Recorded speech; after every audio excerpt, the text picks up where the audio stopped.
Today's episode is brought to you by HERdacity. HERdacity is a nonprofit inspiring confidence in women to achieve their professional goals. For resources, networking opportunities, and a strong community of women, visit HERdacity.org to learn more. Welcome to HERdacious, a podcast for audacious women.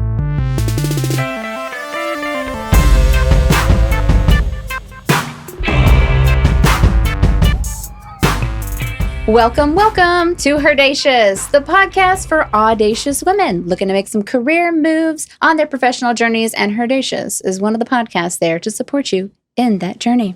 My name is Lorelei Gonzalez, the happy host of the show, and today we have an epic topic for you. We're going to be discussing awareness of bias and systemic racism.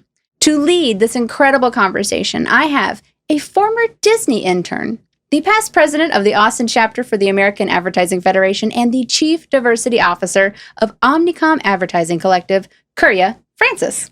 Hi, Lorelei. How are you? I am most fabulous. How are you? I'm doing well. It's 100 degrees here in Austin, Texas today, so keeping it hot. That's right. We haven't quite melted yet, but we're working on it. So let's lay some groundwork for the rest of this in-depth conversation. Sure. We need a basic understanding and common knowledge of the words and themes that we're going to be discussing around bias and systemic racism. So help us out with that.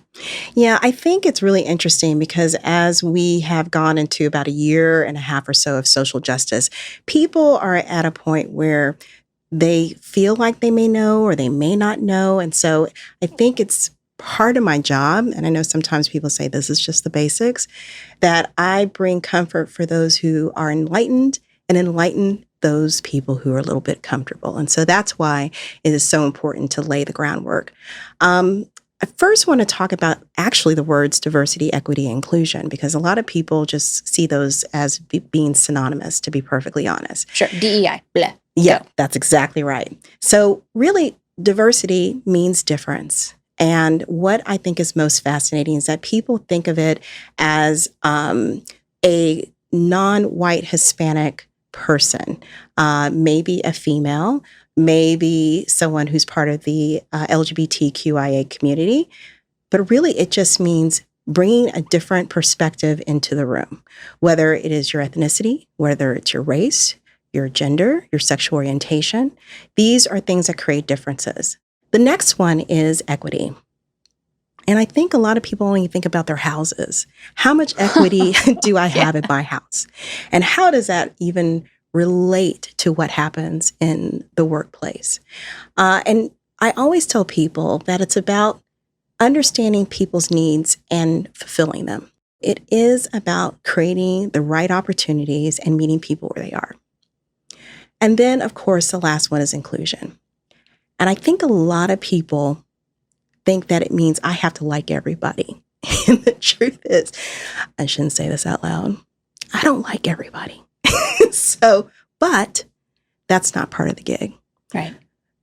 What it really means is if you know that person should be in a meeting, or if you know that person should be a part of that team that's building a new program or new initiative, and you are choosing not to include them because maybe you don't like them. Maybe they are part of a certain gender or race, or whatever reason you don't want to include them.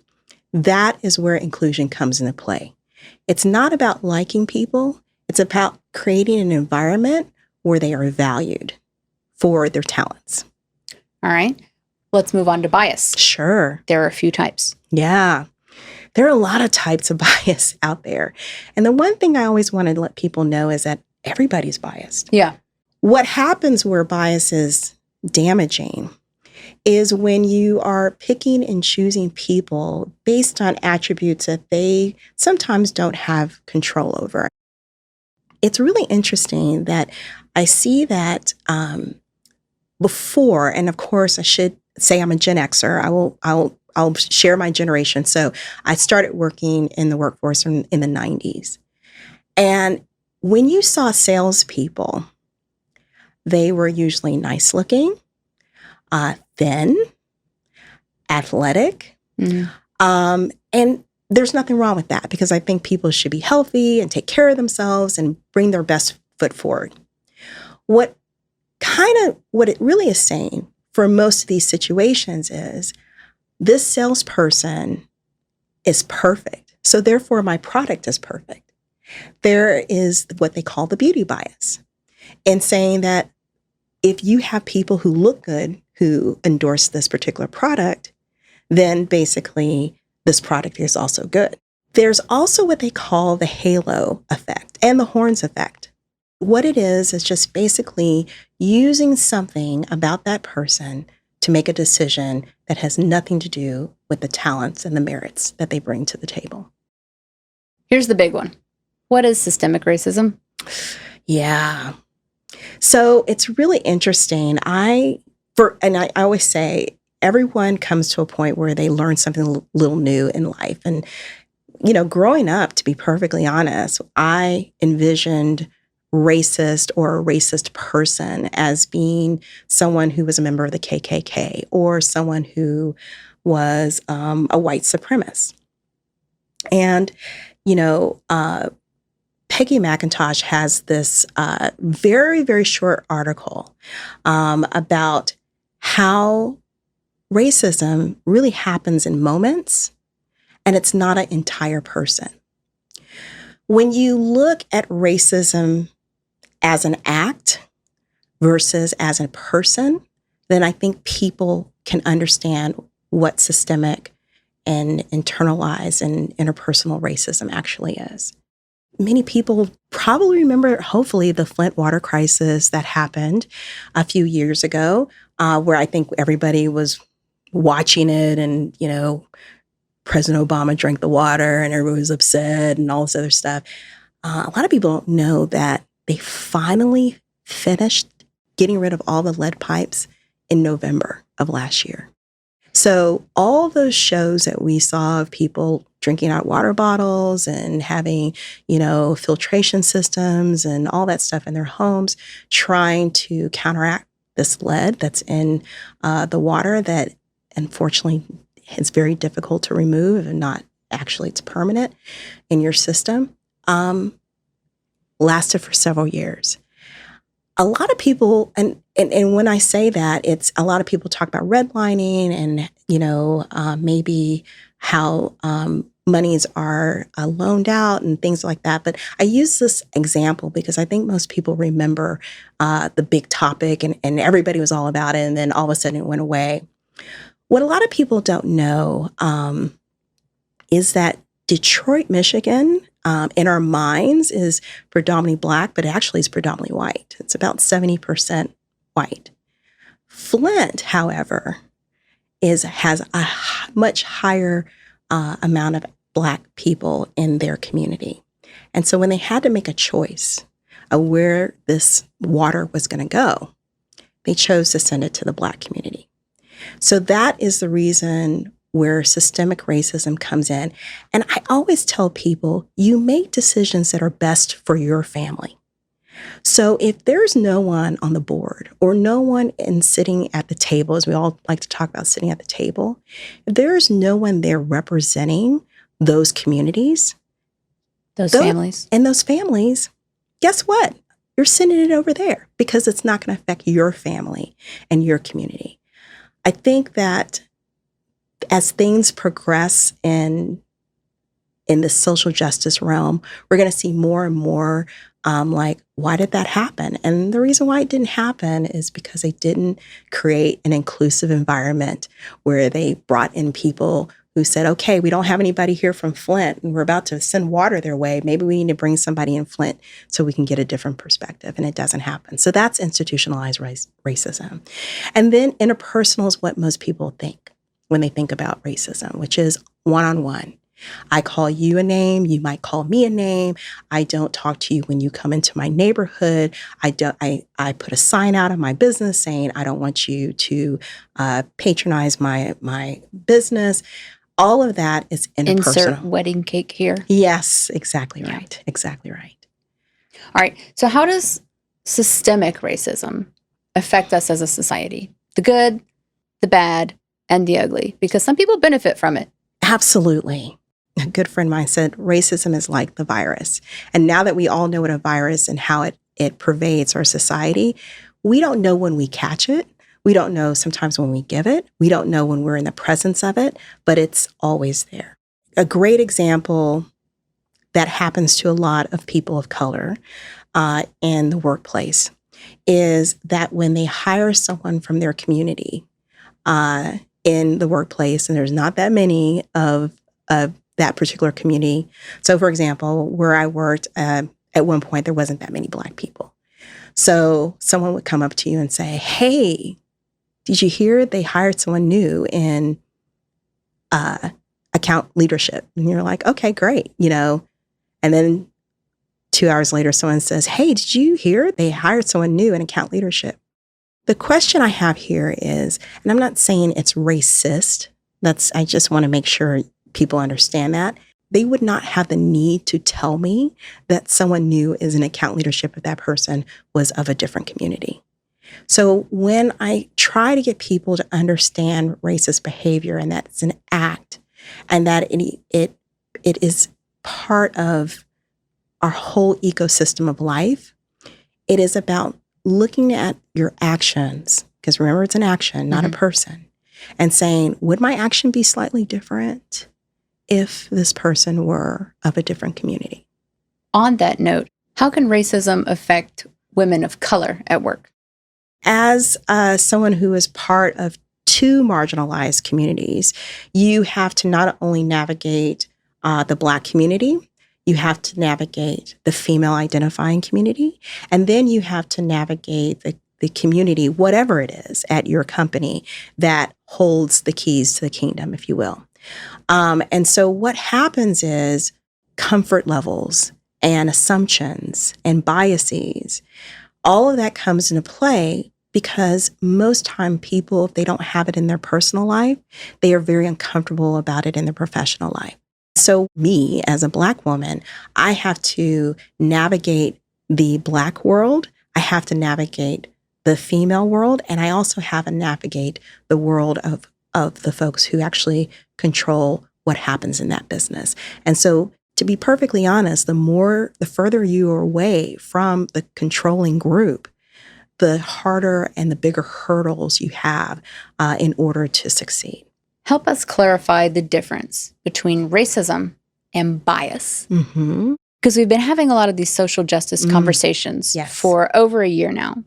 And I think a lot of these words are getting conflated. They're getting confused with one another. Yes. Shine some light on the difference.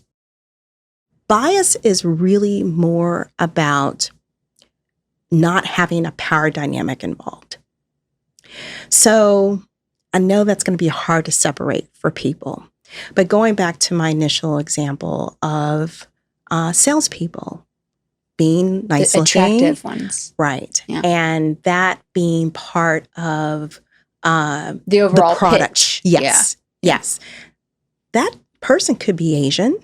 That person could be Hispanic.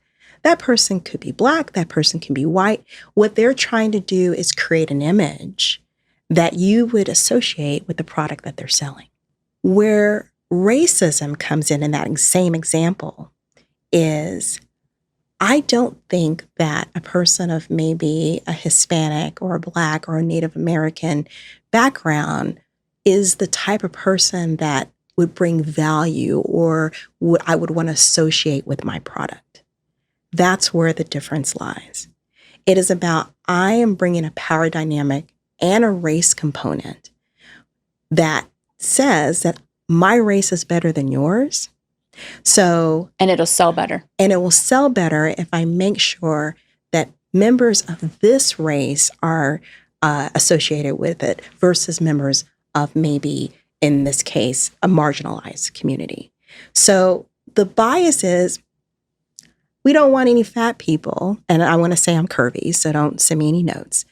We don't want any fat people who are endorsing our product. That's bias. We don't want any people of these marginalized communities because I'm part of a non-marginalized community or the controlling class, and I don't want my product associated with those who are part of marginalized communities because they're not as valued to this society as I am. That's the difference between the two. I hope that helps. It does. Well, to continue selling this product, we're going to take a quick sponsor break.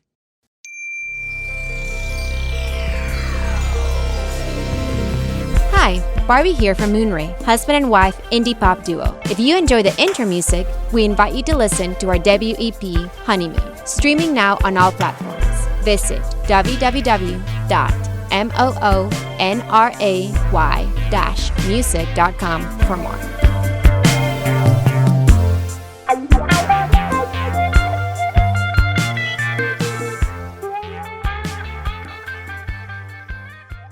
And we're back talking with Kirya Francis about systemic racism and awareness of bias.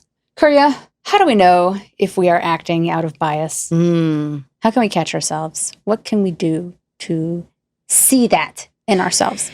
You know, it's really interesting.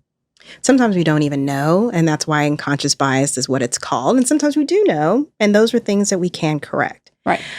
I think it's so important for people to understand that cancel culture is something that is online and shouldn't be taken offline in real life. And what I mean by that is, if you make a mistake or you fumble, the best thing you can do is take that person aside that you think that you have maybe offended or embarrassed or whatever the situation was, taken away an opportunity, and apologize to them one-on-one and say, how can I correct it? That goes a long way. I think what happens is people get caught up, and sometimes a person doesn't even realize that they might have been biased or marginalized in some way. And I know we're going to talk a little bit about actions on how to do that, but if you do catch yourself, it is okay very quickly to take them aside and say, hey, I just want to tell you that I felt uncomfortable what I did, and I want to apologize, and I want to know how I can correct it, because one size doesn't fit all. Another example of bias in the workplace is recruiting. When people start talking about diverse recruiting, the first thing they say is, and I used to say, I have this countdown in my head. It's like 3, 2, you know what? We should go to an HBCU. And it's like, okay. Believe it or not, there are, Texas State, for those of us in the Austin area, and other schools have a high indexing population amongst the diverse community, people of color. So you can go to universities that might seem to be traditionally, quote unquote, white, and find students of color there. The other challenge is that hiring at the entry level is no longer a problem, to be perfectly honest, for most people. It's the more executive levels. It is the mid-level and the executive level. And so I know the focus can be about recruitment, but really it's about retention. There's been the age of the resignation that I'm sure a lot of people are experiencing right now.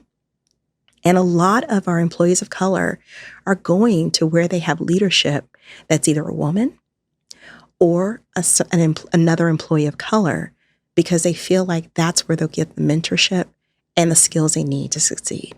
I think by now that we know how important having these conversations are, not just in the workplace, but as a society, as a culture.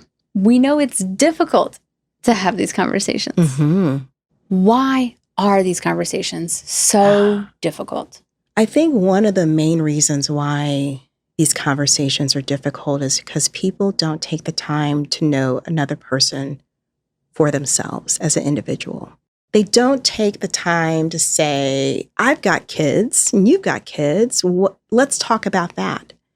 What tends to happen is, and this comes from sometimes people wanting to make them feel inclusive, is that the only conversation they have with them is about their community, whether it be a race, ethnicity, or even sexual orientation.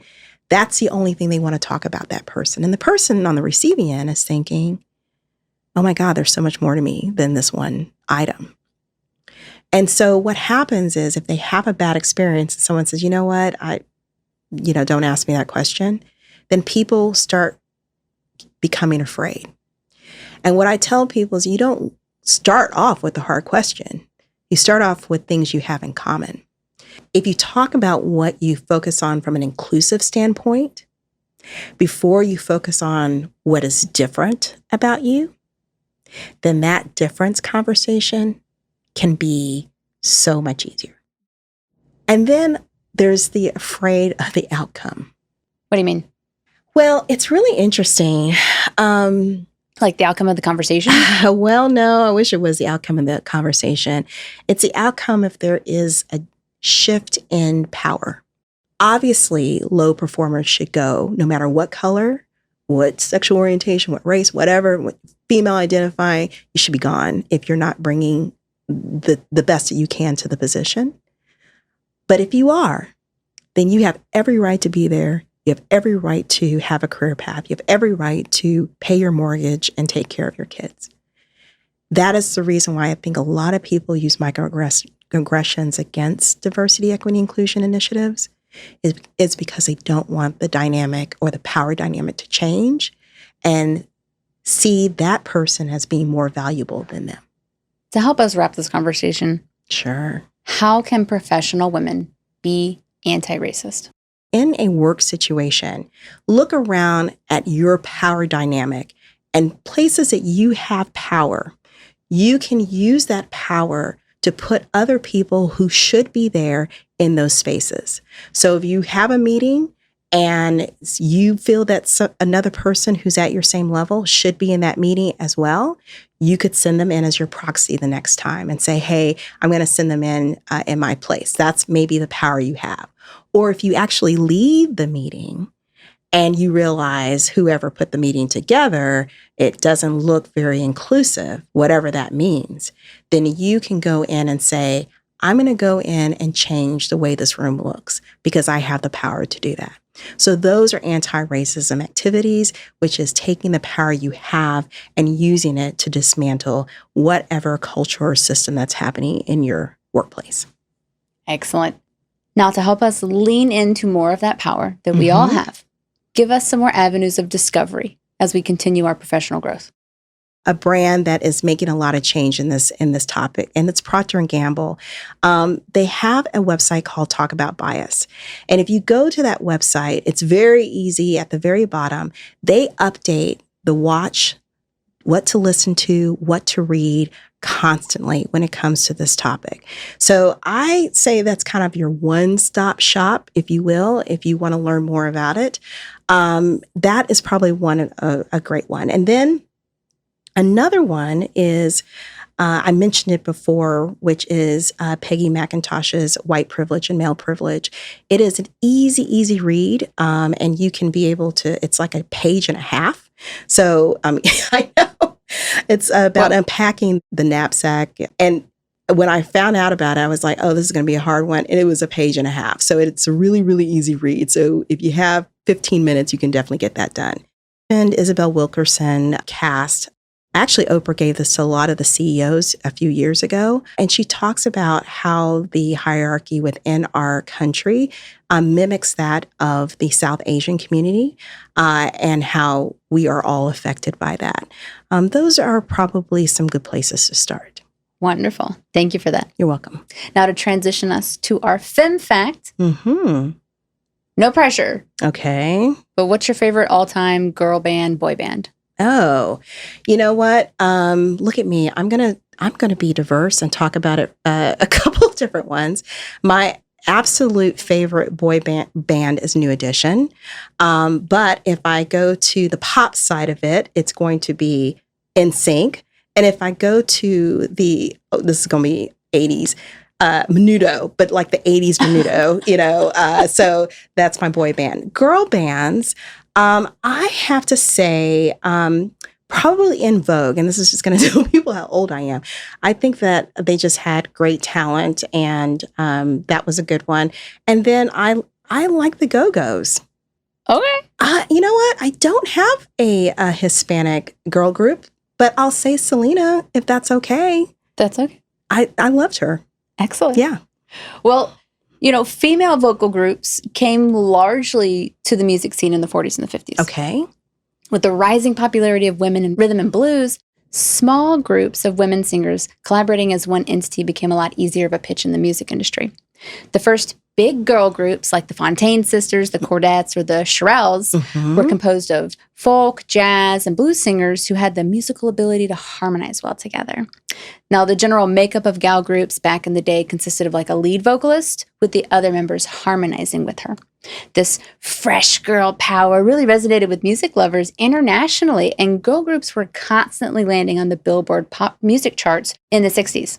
But girl groups began to fizzle out of the popular music industry shortly thereafter, both by their own will and that of the public. Okay. Now, in the eyes of the public, girl groups have historically been portrayed as some type of scandalous, generally receiving criticism relating to their being a woman. The press would refer to them with some unsavory names, would accuse them of being less talented for not playing instruments specifically. They'd be overly sexualized. And of course, they were definitely picked apart for their physical appearance.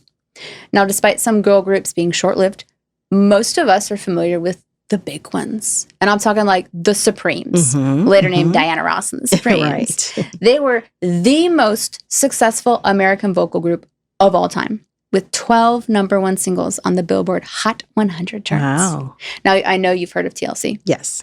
Now, they became role models for young girls and women who felt so empowered by seeing women defy the odds and expectations set for female artists in the pop industry. Instead of writing music about sex appeal or being scorned by a man, which was the norm for girl groups, TLC focused on a more feminist theme like sexual agency, self-worth, self-love, and most notably, Black womanhood. It wasn't just their unique sound of blended R&B, rap, and hip-hop that made them the best-selling American girl group of all time. It was the far-reaching influence that TLC had over young girls in the 90s to live according to their own standards. And for young women of color in particular, TLC exemplified a declaration of pride for their own identities. Now, staying in the 90s, we saw the emergence of the world's best-selling girl group of all time, the Spice Girls. Wow. Coming out during third wave feminism, Spice Mania took the world by storm in '96 and lasted through 3 platinum albums and a movie until the group broke up in 2000. Their ever-present musical theme? Girl power. That's right. They talked openly about sex. They were body positive. They advocated to never settle. And of course, female solidarity. Now, we cannot talk about girl groups without talking about the biggest girl group of the last 20 years. Say their name, say their name. Destiny's Child. That's right. And they're from Houston. Oh, my gracious. Yes. Now, Destiny's Child was not only revolutionary in the conversation on women empowerment, they were incredibly important as role models for women of color as well. Seeing the influence their predecessors like TLC or En Vogue had on young women of color, the members of Destiny's Child became role models that young girls and women could look up to and see themselves in where they'd never have been able to imagine themselves before. Destiny's Child's catalog was filled with lessons to be learned, and I highly recommend you check them out. Now, there's one group you probably haven't heard of. I have an entourage of tough rockers who made a unique impression back in the 70s. Now, this 4-woman ensemble named Fanny was a 1970s rock and roll band. Now, they were the OG girl power group before we all started identifying with our favorite Spice Girl.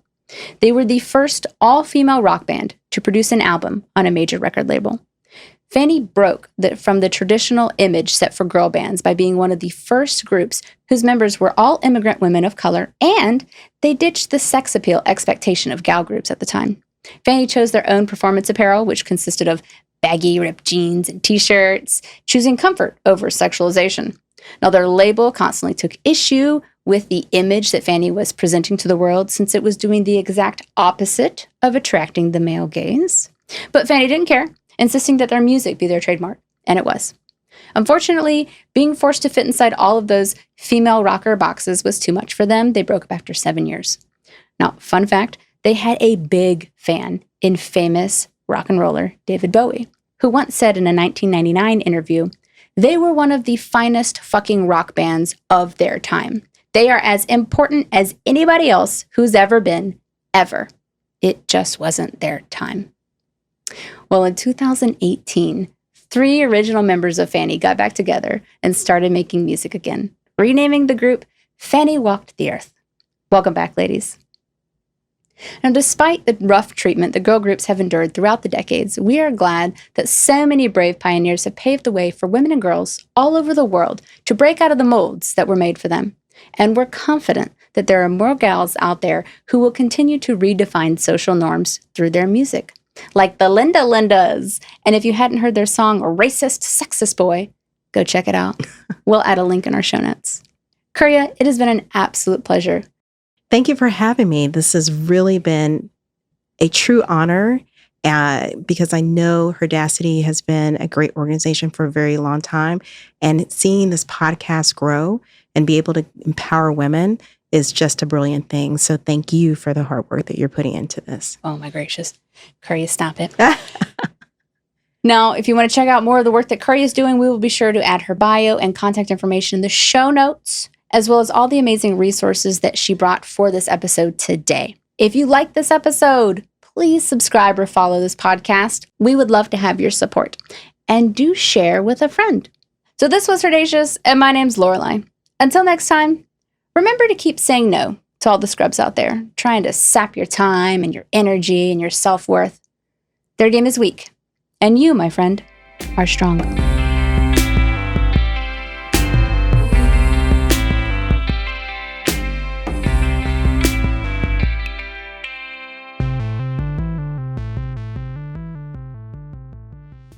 Did I ever tell you? I know we're off the air now. I met Chili. Did you really? At the mall. I mean, she's, I lived in Atlanta at the time. I worked at a radio station. And a friend of mine, I was with a friend of mine, and her son was in the stroller. And she came up and she was like, oh, what a cute baby. You don't really look at people when they say that until after they say it. And then we looked and we're like, oh my God. And she was just the nicest, most down-to-earth person. Oh my gracious. Yes. That's amazing. Yes. So just random run-ins. I love that. John Ray, I hope you're still recording that. Yes. That's going at the end, John Ray. That's going at the end.